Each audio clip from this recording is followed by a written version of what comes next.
10 ศีลบ่ทอปลา10 ลุงป้าน้าอาบ่ทอ10 พ่อและแม่10 พ่อและแม่บ่ทอผัวและเมียมีความหมายว่าแนวใดเฮาไปวิเคราะห์พิจารณาไปนำกันสำหรับคำตัวนี้ก็เป็นคำสุภาษิตอันหนึ่งที่ว่าสอนคนเฮาได้อย่างดีเลยเนาะ10 ศีลบ่ทอปลาตัวนี้แม่นเขาจะเอาปลากับศีลมาเปรียบเทียบกันเนาะก็คือศีลก็คือศีลปลาก็คือปลามันเอาเทียบกันบ่ได้10 ศีลบ่ทอปลาหมายความว่าศีลเป็น10 กิโลก็บ่ทอกับปลาเพราะว่าแนวใดมันก็ยังเป็นศีลอยู่ดีเนาะแล้วศีลกับปลาเนี่ยมันจะมีสรรพคุณที่ว่าแตกต่างกันไป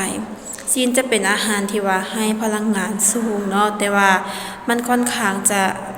มันค่อนข้างจะหยาบหน่อยนึงเนาะก็คือเขาเคยกินนั่นแหละศีลงัวศีลควายแต่ว่าปลานี่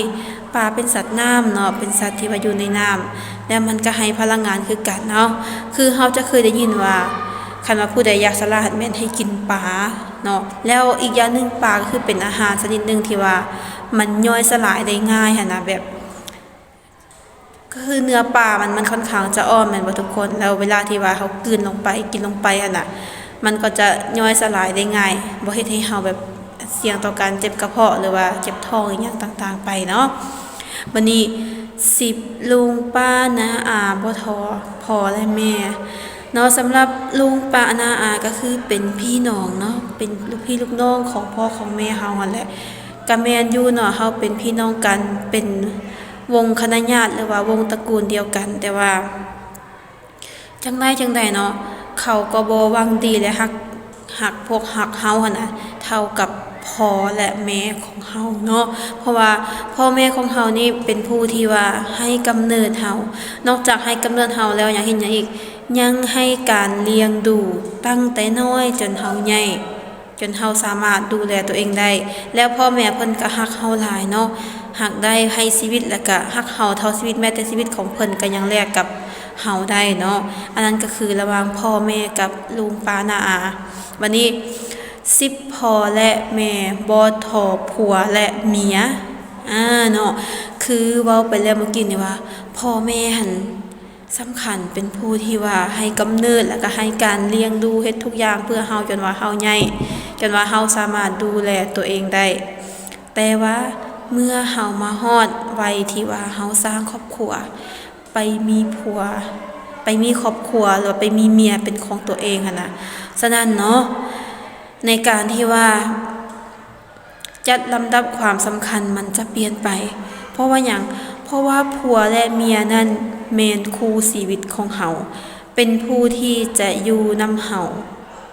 ไปตลอดเนาะคือพ่อแม่หั่นแม่นเนาะเพิ่นเป็นผู้ให้กำเนิดเฮาแต่ว่าเพิ่นก็บ่ได้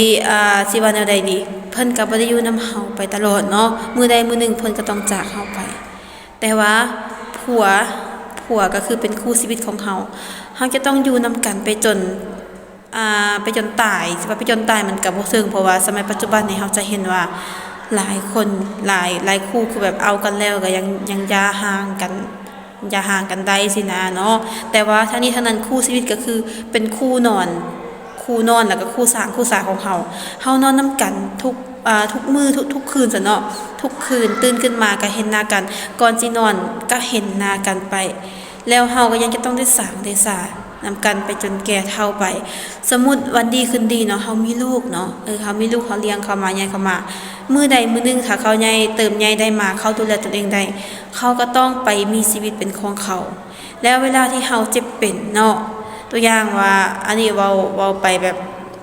อย่าให้มันเกิดขนาดยกตัวอย่างสมมุติว่าถ้าผัวหรือว่าเมียป่วยหั่นน่ะผู้ที่ว่าจะล้างขี้หยังล้างเหงี้ยวเสร็จขี้เสร็จเหงี้ยวให้กับผัวหรือเมียก็ต้องเป็นคู่ชีวิตที่ว่าเป็นผัวหรือเมียให้กันคนอื่นมันก็คือแบบสิให้แบบพ่อแม่ของเขาเมียหรือพ่อแม่ของผัวมาเสร็จมาขี้เสร็จเหงี้ยวให้ลูกตัวเองให้ลูกไผลูกเคยหรือว่าลูกตัวเองก็บ่แม่นแม่นบ่ฉะนั้นผู้ที่ว่าจะทนที่จะแบบเฮ็ดแบบนั้นได้ก็ต้องเป็นคู่ชีวิตของเฮาเท่านั้นฉะนั้นเนาะ คำสุภาษิตตัวนี้เนาะ10ศีลบ่ทอปลา10ลุงปลาน้าอาบ่ทอพ่อและแม่10พ่อและแม่บ่ทอผัวและเมียเนี่ยจะหมายถึงการที่ว่าเฮาจะต้องรู้จักจัดลำดับความสำคัญของคนที่มาอยู่ในครอบครัวของเฮาเนาะก็คือผัวหรือเมียต้องเป็นที่หนึ่งของกันและกันเนาะเมียต้องเป็นที่หนึ่งต้องจัดลำดับความสำคัญให้เป็นที่หนึ่งของผัวก็ต้องเป็นที่จัดลำดับสำคัญที่สุดของเมียคือกันเนาะห้องลงมาจึงอาจจะเป็นลูกเนาะลูกแล้วห้องลงมาจะเป็นพ่อแม่แล้วก็ลุงป้าน้าอาและหมู่เพื่อนอันอื่นเป็นขั้นๆไปเฮาต้องให้ความสำคัญค่ะว่าคนที่ว่าอยู่ใกล้ตัวของเฮาหลายที่สุดเฮาบ่ควรที่ว่าจะเห็นคนอื่นสำคัญกว่าคนใกล้ตัวหรือว่าคนที่อยู่ในครอบครัวของเฮาหรือว่าคู่ชีวิตของเฮานั่นเอง